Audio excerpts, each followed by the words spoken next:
qayıdandan sonra məsəl üçün qabağa göndərirsiniz. Orada set point var ki, məsəl üçün həmin nöqtəyə özü qayıtsın. Amma birinci dəfə özünüz göndərməlisiniz onu. Göndərdiniz onu məsəl üçün hazır. Burada işarələr var ki, məsəl üçün o arxadakini atsın buzları suya. Atılandan sonra orada belə nöqtələr var. 1, 2, 3, 4, 5, 6. Yenə bunları seçirsiniz. Okey. Yapacaq. Seçildi. Ondan sonra evə qayıdır.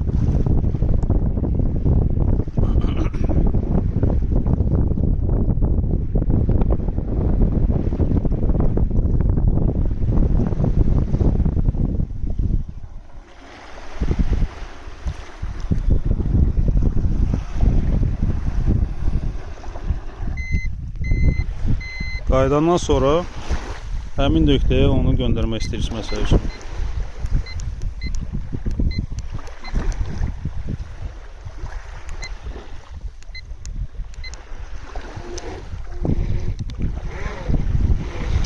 Həmin nöqtəyə qaytarmaq üçün onu 3 idi.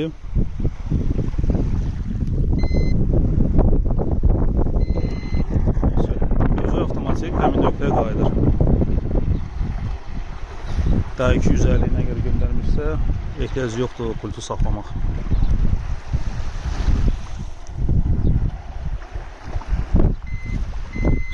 Öz nöqtəyə çatdı. Arxadakı bagajı asırsınız. Vuruz düşür suya.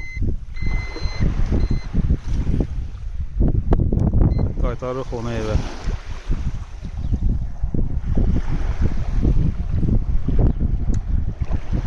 Burada ardasa 40'a yaxın point var. Yəni ki, bir 40 dənə nöqtə seçmək var.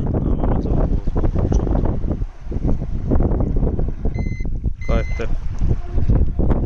Ondan başqa bu kaser nəyə yaxşıdır? Yəni ki, burada gördüyünüz kimi görünür GPS antenaları var, Sputnik var. Yəni ki, həm gəminin zaryadkası göstərir, həm pultun zaryadkası göstərir, həm signalı göstərir. Məsəl üçün onu göndərib qabağa.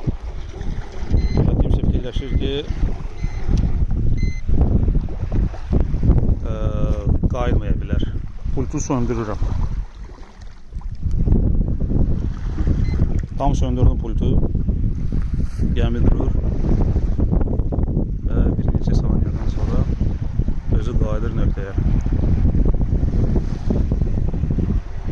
Bu məsəl üçün zaryadka öldü ya da siqnal etdi.